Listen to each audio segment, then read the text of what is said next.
Halo teman-teman semua, gue pengen sharing sedikit mengenai tips nyetir mobil saat melewati genangan banjir.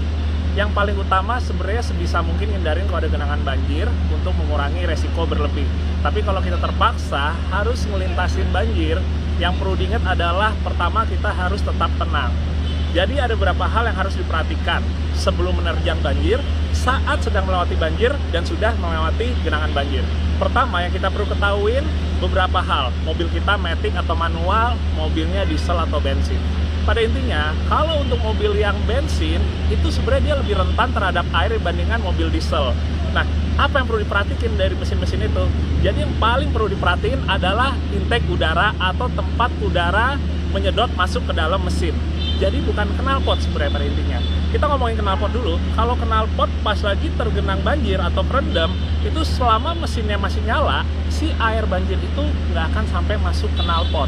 Mungkin beda ceritanya kalau motor, karena tekanan dari gas atau asapnya itu nggak sekuat tekanan yang ada di knalpot mobil. Jadi yang perlu diperhatikan adalah intake udara. Jangan sampai si air dari banjir itu masuk ke intake udara.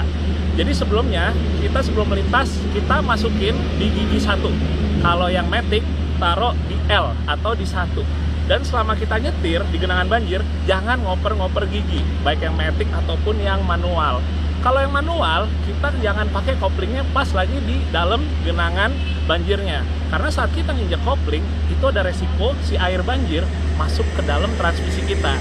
Jadi, yang utama, dari sebelum kita masuk ke dalam genangan sampai keluar, pastiin kita dalam satu sequence atau dalam satu proses.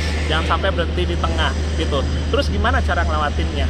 Untuk ngelewatinnya, RPM mesin itu justru jangan terlalu tinggi teman-teman. Karena semakin tinggi RPM mesin, kemungkinan si intake udara buat ngedot air banjir itu akan semakin besar. Emang setiap mobil berbeda-beda mesin, RPM-nya itu bakal bisa berbeda-beda. Tapi pada intinya jangan terlalu tinggi, mungkin kayak misalnya di sekitaran 2000 RPM. Nah itu dia, sehingga mesin kita nggak terlalu berpotensi nyedot air. Terus selama kita jalan teman-teman, itu usahain jangan terlalu ngelebihin dari ombak yang kita buat, dan jangan sampai terlalu ketinggalan. Jadi kita maju beriringan dengan ombak. Pastiin dari mulai keluar, pastiin dari mulai masuk sampai keluar genangan itu jangan sampai kita sempat berhenti. Nah, gimana ceritanya kalau ada mobil dari arah berlawanan yang ngebikin ombak ke kita? Emang usahain pas kita lagi ngelintas jangan sampai ada yang ngebikin ombak untuk nyerang ke mobil kita. Tapi kalau misalnya pas di tengah genangan kita nemu dari seberang ada mobil yang bikin ombak gede, diusahakan banget kita agak sedikit belok supaya si ombak itu nggak langsung nerjang ke muka dari mobil kita. Dan kayak gue bilang tadi, selama proses di dalam genangan jangan injek kopling, gigi 1, tetap tenang, dan begitu kita keluar dari genangan jangan lupa untuk coba rem kecil dulu, injek lepas, injek lepas. Jadi jangan keluar genangan banjir kita langsung ngebut lagi, karena rem kita dalam kondisi yang masih ngegigitnya belum sempurna. Sama satu hal lagi teman-teman, kalau misalnya kita mau nanya batas maksimalnya segimana, emang setiap mobil itu beda-beda. Tapi yang pasti jangan sampai mendekati ke intake udara di mesin. Kalau gampangnya, untuk takaran amannya, dalam kondisi diam itu sekitar setengah ban. Atau dalam kondisi ombak atau bergerak itu kurang lebih 1 ban.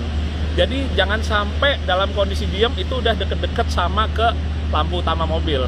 Itu resikonya kita bisa water hammer ya, atau mogok itu akan lebih besar. Jadi kembali lagi teman-teman, kita pastiin dulu juga selain mobilnya udah tahu ngoperasinnya gimana, sama satu lagi kita lihat kondisinya dulu. Kita startin dari sini, lautin genangan, kita udah tahu ujung keluarnya di mana. Jangan sampai kita selama lagi di tengah perjalanan kita terhenti, akhirnya airnya naik dan akhirnya mesinnya jadi mogok. Semoga teman-teman yang pada melintas di luar sana bisa aman sampai tujuan, dan mobilnya juga minim dari resiko saat kondisi banyak banjir mana-mana. Oke, sehat-sehat buat kalian semua.